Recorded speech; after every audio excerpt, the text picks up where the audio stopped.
ખેડૂત મિત્રો, ટમેટીના પાકની અંદર કયા સમયે કયો ગ્રેડ ચડાવવું જેથી કરીને આપણા ટમેટીના પાકની અંદર ઉત્પાદન અને પાકની ક્વોલિટીની અંદર સારામાં સારો ફરક પડે.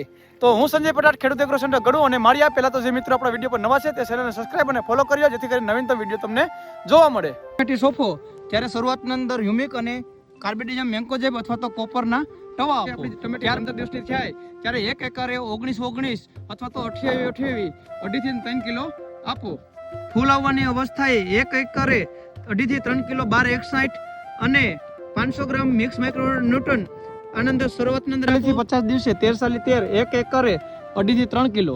60 દિવસે ફળ અવસ્થાએ બોરોન 1 એકરે 500 ગ્રામ અને કેલ્શિયમ નાઇટ્રેટ 2.5 થી 3 કિલો અઠવાડિયા અંદર 2 ફેરી આપવું જોઈએ. ત્યારબાદ ફળની સાઇઝ બનાવવા માટે 052-34 1 એકરે 2.5 થી 3 કિલો અઠવાડિયા અંદર 2 ફેરી આપવું. ત્યારબાદ અઠવાડિયા પછી 13-045 અને આ શેડ્યુલ વારંવાર અઠવાડિયે 10 દિવસે તમારે રેડ શેડ્યુલ કરવું. અને લાસ્ટની અંદર કલર પકડવા માટે અને લાસ્ટની અંદર તમે પોટેશિયમ સોનેટ અથવા તો 0050 1 એકરે 2.5 થી 3 કિલો તમે વાપરી શકો.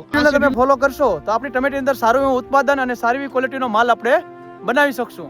અસ્તુ. જય હિન્દ, જય ભારત.